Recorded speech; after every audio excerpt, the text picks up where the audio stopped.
नमस्कार। आज मैं गोवर्धन पूजा की बहुत ही सुंदर सी कथा लेकर के आई हूँ। गोवर्धन पूजा को अन्नकूट पूजा के नाम से भी जाना जाता है। कथा के अनुसार देवराज इंद्र को अभिमान हो गया था। इंद्र का अभिमान चूर करने हेतु भगवान श्री कृष्ण, जो स्वयं लीलाधारी हैं, श्री हरि विष्णु के अवतार हैं, उन्होंने एक लीला रची। प्रभु की इस लीला में हुआ यह है कि एक दिन उन्होंने देखा कि सभी ब्रजवासी उत्तम पकवान बना रहे हैं और किसी पूजा की तैयारी में जुटे हैं। श्री कृष्ण भगवान ने बड़े ही भोलेपन से अपनी माता यशोदा से प्रश्न किया कि मैया, ये आप लोग किन की पूजा की तैयारी कर रहे हैं? श्री कृष्ण भगवान की बातें सुनकर मैया बोली, लल्ला, हम देवराज इंद्र की पूजा की तैयारी कर रहे हैं, उनके अन्नकूट की तैयारी कर रहे हैं। मैया के ऐसा कहने पर भगवान श्री कृष्ण बोले, मैया, इंद्र की पूजा क्यों करते हैं? इस पर मैया ने कहा, वह वर्षा करते हैं लल्ला, जिससे अन्न की पैदावार होती है, उनसे हमारी गायों को चारा मिलता है। भगवान श्री कृष्ण बोले, तब तो मैया, हमें तो गोवर्धन पर्वत की पूजा करनी चाहिए, क्योंकि हमारी गायें वहीं चरती हैं। इस दृष्टि से गोवर्धन पर्वत ही पूजनीय है और इंद्र तो कभी दर्शन भी नहीं देते। वे पूजा न करने पर क्रोधित भी होते हैं। अतः ऐसे अहंकारी की तो पूजा नहीं करनी चाहिए। लीलाधारी की लीला और माया से सभी ने इंद्र के बदले गोवर्धन पर्वत की पूजा करना स्वीकार किया। इंद्रदेव ने इसे अपना अपमान समझा और मूसलाधार वर्षा करना शुरू कर दिया। प्रलय के समान वर्षा देखकर सभी ब्रजवासी भगवान श्री कृष्ण को कोसने लगे कि यह सब श्री कृष्ण का कहा मानने से हुआ है, इन्हीं के कहने पर हुआ है। तब मुरलीधर ने अपनी मुरली कमर में डाली और अपनी कनिष्का यानी सबसे छोटी उंगली पर गोवर्धन पर्वत को उठा लिया और सभी ब्रजवासियों को उसमें अपने गाय और बछड़े समेत शरण लेने के लिए बुलाया। इंद्र कृष्ण भगवान की यह लीला देखकर और क्रोधित हुए, फलतः वर्षा और तेज कर दी इंद्र का मान मर्दन करने के लिए।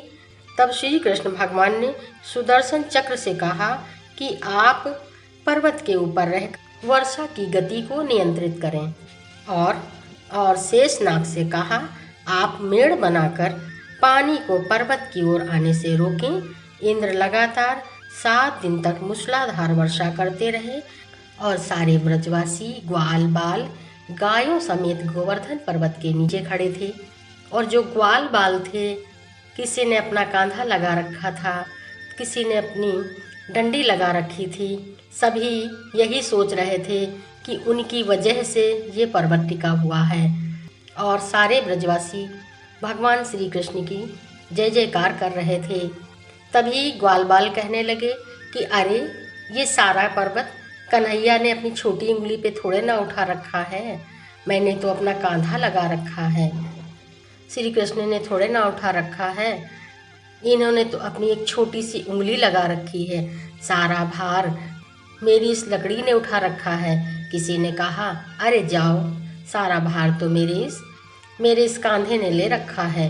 किसी ने कहा, अरे हाँ, सारा भार तो मेरे इन दोनों हाथों ने ले रखा है, मैंने अपने दोनों हाथों से इस पर्वत को संभाला है।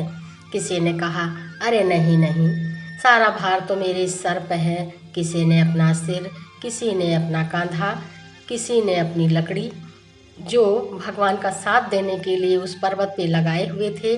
सबको यही लग रहा था कि ये सब मैंने किया है और कन्हैया ने तो कुछ नहीं किया है, अपनी छोटी सी उंगली लगा रखी है। तभी श्री कृष्ण भगवान को लीला करने का मौका मिला और वो मुस्कुराए। उन्होंने कहा, जरा संभलो, और अपनी छोटी उंगली को जरा सा हिलाया। तभी गोवर्धन पर्वत 1 फीट नीचे आ गया और सभी हाहाकार मचा करके चिल्लाने लगे, बचाओ कन्हैया बचाओ। और भगवान ने फिर से अपनी छोटी उंगली पर गोवर्धन पर्वत को उठा लिया।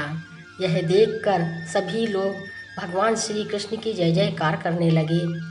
तब भगवान श्री कृष्ण ने कहा कि अरे भाई, मेरी जय जयकार नहीं करो, जय जयकार तो इस गोवर्धन पर्वत की करनी चाहिए, जिसने हमें इस मूसलाधार वर्षा से बचाया है। तो अब तो हमें इनकी पूजा करनी चाहिए। और भगवान ने एक रूप छोटा बनाया और दूसरा बड़ा रूप बनाया और गोवर्धन पर्वत बन करके सबके द्वारा लाए हुए अन्नकूट के मिष्ठान को कहने लगे कि भाई गोवर्धन पर्वत को खिलाओ। तो सब लोगों ने कहा कि गोवर्धन पर्वत खाएंगे। तो श्री कृष्ण भगवान ने कहा हाँ, खिलाओ तो वो जरूर खाएंगे। और सब लोग गोवर्धन पर्वत को अन्नकूट का प्रसाद खिलाने लगे। श्री कृष्ण भगवान अपने छोटे रूप में भी थे और बड़े रूप में गोवर्धन पर्वत में भी थे और सबके द्वारा दिए गए पकवानों को वो खाने लगे। सब लोग बहुत प्रसन्न हो गए। इंद्र लगातार 7 दिन तक मूसलाधार वर्षा करते रहे। तब उन्हें एहसास हुआ कि उनका मुकाबला करने वाला कोई आम मनुष्य नहीं हो सकता। अतः वह ब्रह्मा जी के पास पहुँचे और सारा वृतांत कह सुनाया। ब्रह्मा जी ने इंद्र से कहा कि आप जिस श्री कृष्ण की बात कर रहे हैं वह भगवान विष्णु के साक्षात अंश हैं और पूर्ण पुरुषोत्तम नारायण हैं। ब्रह्मा जी के मुख से यह बात सुनकर इंद्र अत्यंत लज्जित हुए और श्री कृष्ण भगवान से कहा कि हे प्रभु, मैं आपको पहचान नहीं सका, इसलिए अहंकारवश यह भूल कर बैठा। आप दयालु हैं, आप कृपालु हैं, मेरी भूल को क्षमा करें। इसके पश्चात देवराज इंद्र ने मुरलीधर की पूजा कर उन्हें भोग लगाया। इस पौराणिक घटना के बाद ही गोवर्धन पूजा की जाने लगी। ब्रजवासी इस दिन गोवर्धन पर्वत की पूजा करते हैं। गाय बैल को इस दिन स्नान कराकर उन्हें रंग लगाया जाता है व उनके गले में नई रस्सी डाली जाती है और गाय बैलों को गुड़ और चावल मिलाकर खिलाया जाता है। यह थी कथा। कथा पूरी होती है, संपन्न होती है। बोलो गोवर्धन राज की जय, बोलो श्री कृष्ण भगवान की जय। और जाते जाते चैनल को सब्सक्राइब कर दें, वीडियो को लाइक कर दें, शेयर करें, कमेंट्स करें और एक बार प्रेम से बोलें जय श्री कृष्णा, राधे राधे।